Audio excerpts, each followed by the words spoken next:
بسم اللہ الرحمن الرحیم. ہارون رشید عرض کر رہا ہوں. السلام علیکم ورحمۃ اللہ وبرکاتہ.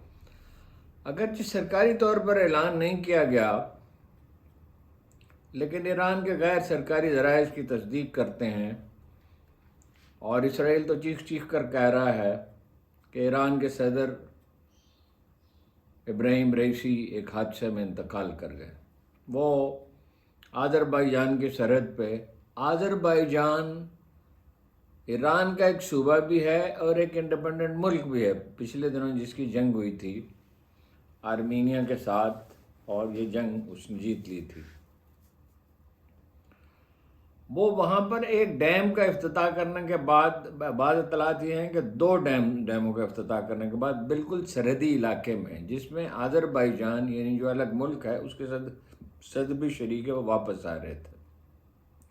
موسم علاقے میں خراب تھا، بارش ہو رہی تھی، اس میں یہ حادثہ پیش آیا ہے. لیکن یہ اندیشہ بھی ظاہر کیا جا رہا ہے ایران کے غیر سرکاری ذرائع کی طرف سے کہ یہ اسرائیل ہو سکتا ہے، کیونکہ ایران کے ایٹمی پروگرام کے معمار سمیت محسن، کیا ان کا نام تھا، میں ابھی عرض کرتا ہوں آپ سے، 5 سائنسدانوں کو اسرائیلی قتل کر چکے ہیں. اور صدر ابراہیم رئیسی سے وہ بہت ناخوش تھے، اس لیے کہ غزہ کے مجاہدین کی، حماس کی وہ مدد کرتے رہے. انہی کے ایما پر یمن کے حوثی جو ہیں وہ انہوں نے بحر احمر میں راستہ روکا اسرائیلی جہازوں کا، اسرائیل آنے جانے والے جہازوں کا. انہی کے ایما پر حسن نصر اللہ نے اسرائیل پر دباؤ بڑھائے رکھا، اور اسرائیل نے یہ اعلان بھی کیا تھا کہ وہ وقت آنے پر بدلہ لے گا جو ایران نے میزائل داغے تھے. اگرچہ وہ اس طرح کی جنگ تو نہیں تھی، لیکن یہ ہے کہ یہ انتباہ انہیں کیا گیا تھا، پہلے سے بتا دیا گیا تھا بعض ممالک کو، ان ممالک کو بتا دیا گیا تھا، ان عرب ممالک کو جو اسرائیل کے ساتھ ہیں، کہ لیکن یہ اس سے اسرائیل کے ناقابل تسخیر ہونے کا تاثر ختم ہو گیا. نمبر 1. نمبر 2، غزہ کے مجاہدین نے اور عوام نے جس استقامت کا اور جس جرأت و خیرہ کن جرأت و بہادری کا مظاہرہ کیا، اس کے بعد اسرائیل کی بہت غیر معمولی طاقتور ہونے کا مت تو ختم ہو ہی گئی. اور جس طرح بچوں کو شہید کیا گیا، بوڑھوں کو شہید کیا گیا، خواتین کے ساتھ زیادتی کی گئی، امدادی قافلوں پر حملے کیے گئے، ہسپتالوں پر کیے گئے، اور بے رحمی سے نسل کشی کی گئی. اس کے بعد اسرائیل کے ساتھ جو ہمدردی تھی، جو سیکنڈ ورلڈ وار سے چلی آ رہی تھی، ہٹلر کے برسر اقتدار آنے کے بعد سے چلی آ رہی تھی، وہ تو ختم ہو گئی. تو اس میں اہم ترین کردار جو ہے وہ ایران کا ہے. اس لیے یہ اندیشہ یہ ہے کہ یہ اسرائیل اس میں شریک ہو سکتا ہے، اور اس اندیشے کی ایک اور وجہ ہے. آذربائیجان اگرچہ پاکستان کے ساتھ اس کے تعلقات بہت خوشگوار ہیں، اس کے اسرائیل کے ساتھ بھی بہت گہرے مراسم ہیں، وہاں اسرائیل کے جاسوسی اڈے موجود ہیں. ایران میں اعلان کرنے سے گریز کیا جا رہا ہے، اس لیے بھی کہ یہ امام رضا کا یوم پیدائش کا جشن اس دن منایا جاتا ہے، اور یہ تو ظاہر ہے ایک کامن سینس کی بات ہے کہ اس طرح کی کسی چیز کا اعلان فوراً نہیں کیا جاتا. جناب خامنہ کی سپریم لیڈر جو ہیں آیت اللہ خامنہ کی قیادت میں اس اہم اعلیٰ سطح کا سرکاری اجلاس ہو رہا ہے. تشویش کی بات اس میں یہ ہے، زیادہ تشویش کی، یعنی حادثہ تو اپنی جگہ ہے جو بجائے خود ایرانیوں کے لیے بڑی پریشانی کا باعث ہے، ایرانی حکومت کے لیے، کہ خامنہ کی صحت اچھی نہیں ہے. اور یہ نہیں، اور بالعموم یہ باور کیا جاتا ہے کہ بہت عرصہ وہ اپنے فرائض انجام نہیں دے سکیں گے. ایران میں یہ خدشہ ظاہر کیا جا رہا ہے کہ اسرائیل اور امریکہ اس صورتحال سے فائدہ اٹھا کر اسے ایک داخلی اختلاف اور تصادم کا نتیجہ قرار دینے کی کوشش کریں گے.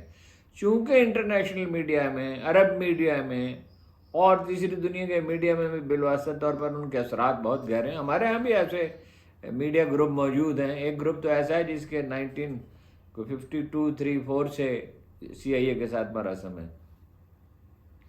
تو یہ تاثر دیا جائے گا کہ یہ داخلی اختلافات تھے، اس کے نتیجے میں انہیں قتل کر دیا گیا ہے، اور اس حکومت کی تبدیلی کی کوشش کی جائے گی، اور خامنہی چونکہ کوئی بہت صحت مند نہیں ہے اور وہ بھی کوئی اہم کردار ادا نہیں کر سکتے۔ ہیلی کاپٹر میں عبداللہ حیان بھی سوار تھے، وزیر خارجہ، جو بہت اہم شخصیت ہیں۔ یہ اگرچہ صدر کی اہمیت غیر معمولی ہوتی ہے سربراہ حکومت کی، لیکن عبداللہ حیان جو ہیں وہ جنرل قاسم سلیمانی سے ان کے قریبی مراسم تھے، ان کے پاسداران انقلاب سے مراسم تھے، اور وہ جب سے یہ کشمکش شروع ہوئی ہے وہ ہر کہیں ہر ملک کے ساتھ رابطے میں تھے اور ہر جگہ دکھائی دیتے تھے۔ اور بھی کچھ سرکاری شخصیات بھی تھیں، لہذا زیادہ اہم سرکاری شخصیات یہی دو تھیں۔ یہ جو ڈیم ہے یہ مشترکہ ڈیم تھا، یعنی ایران کا اور آذربائیجان کی حکومت کا۔